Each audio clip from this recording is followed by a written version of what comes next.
seguimos con una cobertura de FutureCon 2013 desde la ciudad de Río de Janeiro, más entrevistas de vídeo para que ustedes puedan entender qué está pasando esta semana en este congreso a través del micrositio, tanto las entrevistas de vídeo como los textos escritos que está produciendo nuestro equipo editorial. Estamos con Chris de la empresa Opencloud, que nos va a hablar un poco qué están presentando ellos aquí y cuál es su propuesta para los operadores o el sector de las telecomunicaciones. Chris, welcome to telesemana.com. Thank you.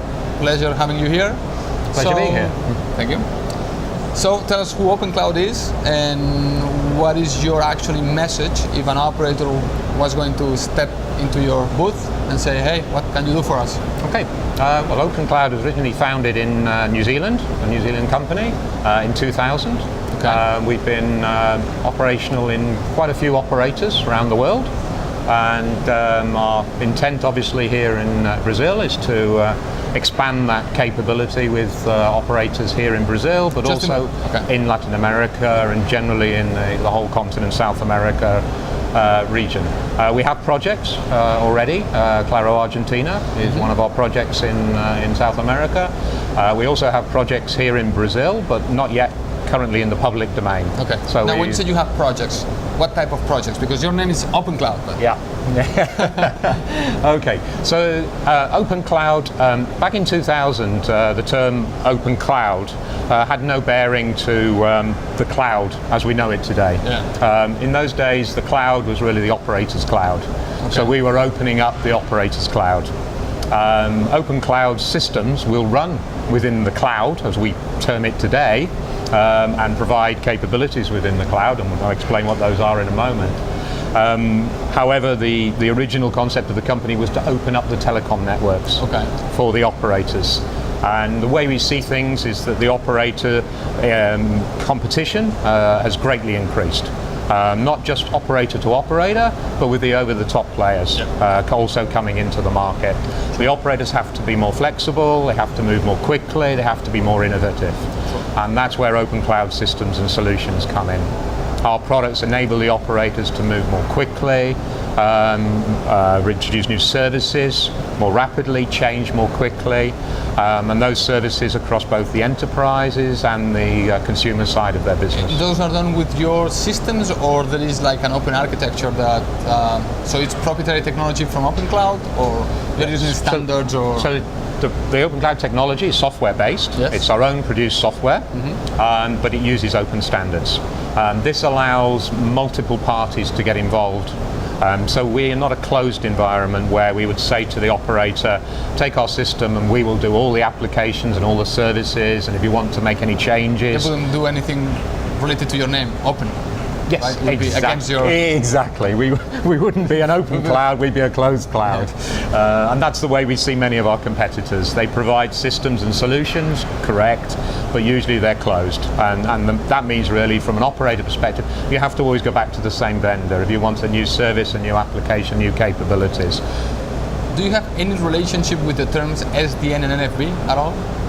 Software-defined networking and network function? No? This is not part of... Yes, we do in a sense that this sort of service layer, if you look at it, we're moving that service layer into the cloud. Okay. So we are in essence, building the service cloud, let's say. That's what we're about as a company. Okay. Currently, most operators, they're using this directly over the network. They've not yet gone up into the cloud.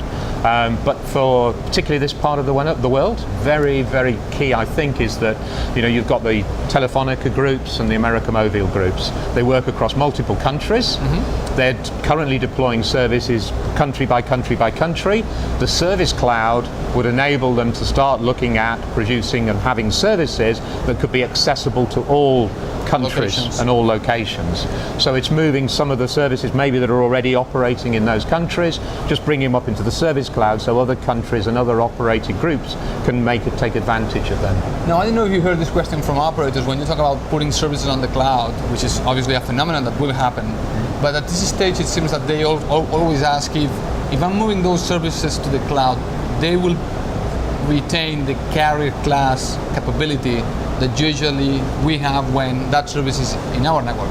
Exactly, and that's where Opencloud come in, because our original core team their intent from very day one was to have a carrier grade product. Okay. So it had to be highly available and highly scalable. So when we talk about moving it into the cloud, we're looking at, can it still be highly available, can it still be high performance? Okay. So our testing is to support hundreds of millions of subscribers for an operator. These are the customers we have. We have already customers with those subscriber numbers running huge traffic volumes over our systems.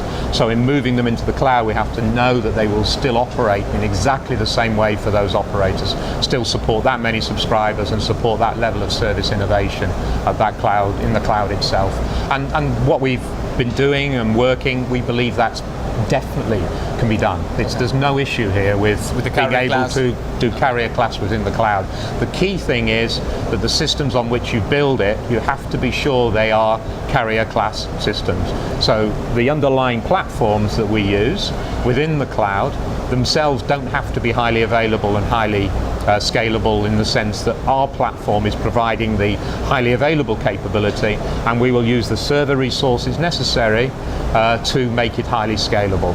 But we don't rely on the fact that there's some software components below us or hardware components below us that will provide that availability and scalability. That's what software we provide. Our software provides that. Okay. I was yesterday, somebody here was telling me about IMS in the cloud. I don't know if you guys are also involved in having IMS architecture within the cloud. Well, that's a key message for the show here. Okay. We as a company have already got LTE-based solutions. We like already Volte have exactly VoLTE-based solution. So we have Emmental SCC. We have the capability to provide the service layer over the IMS. So as the IMS is in the cloud, the service layer would sit over the top of the IMS components, because the IMS components in effect are still the network components. They're the routing products within the new network. You know, a typical IMS component is about how do I route traffic around, how do I scale the routing of traffic within that environment. We sit above that as the service layer, the application service layer that sits directly above it, connects directly into the IMS itself. Okay. Excellent. Well, Chris, thank you so much for stopping by. Rafael, thank you very much for the opportunity. Good luck with your business here in Latin America. Thank you. Thanks.